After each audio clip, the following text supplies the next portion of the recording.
Salut Marion, Salut Guillaume. on parle beaucoup de compétences en entreprise. Qu'est-ce qu'un salarié compétent? Quelqu'un de compétent, c'est quelqu'un qui va être responsable, autonome, qui va savoir venir poser une question quand il a besoin au final. Comment on monte en compétences en entreprise?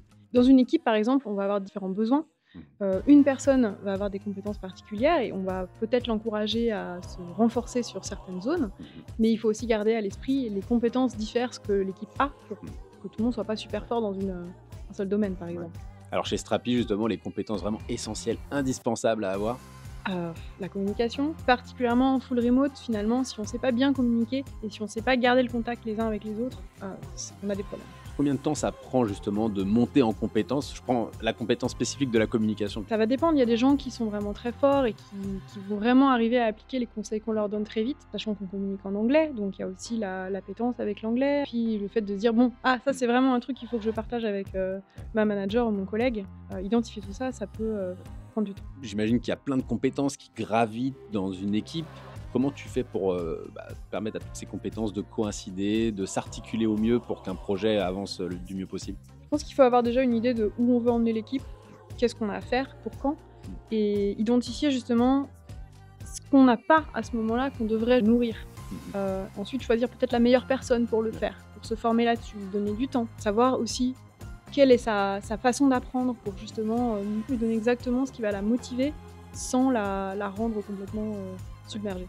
Alors on a parlé de la multiplicité de profils. Tu sens un peu le sujet de la diversité qui pointe le bout de son nez? Oui, nous, on a la chance d'avoir des équipes très, très diverses. On est dans plein de pays différents.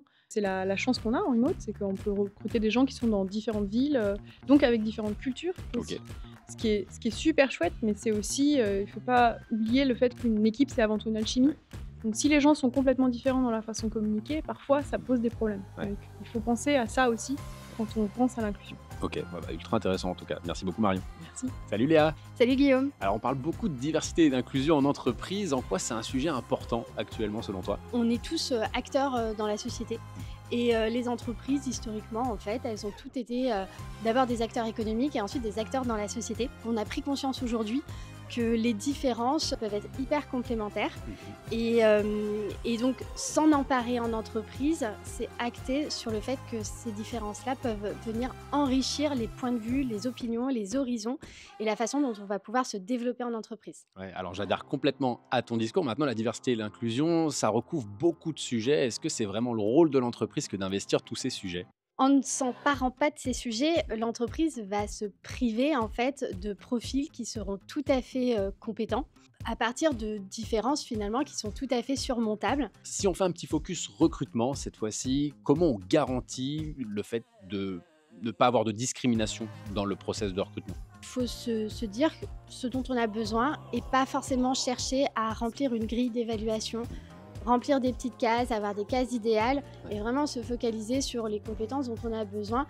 Et peut-être quelque chose d'un peu subjectif mais qui fera toute la force d'une équipe derrière, c'est le feeling qu'on a avec les profils qu'on va rencontrer. Et si tu avais un conseil à donner à une start-up qui a envie justement d'investir ce sujet de la diversité et de l'inclusion? Je pense qu'il faut qu'elle puisse se voir comme une équipe sportive où en fait on va s'appuyer sur les forces de chacun pour aller gagner le match, être complémentaires les uns avec les autres. En fait, tu as les pros du 100 mètres, les pros du marathon et ensemble, Et en fait, va de on l'avant. gagne. Ok, trop cool, merci Léa. De rien, salut Guillaume.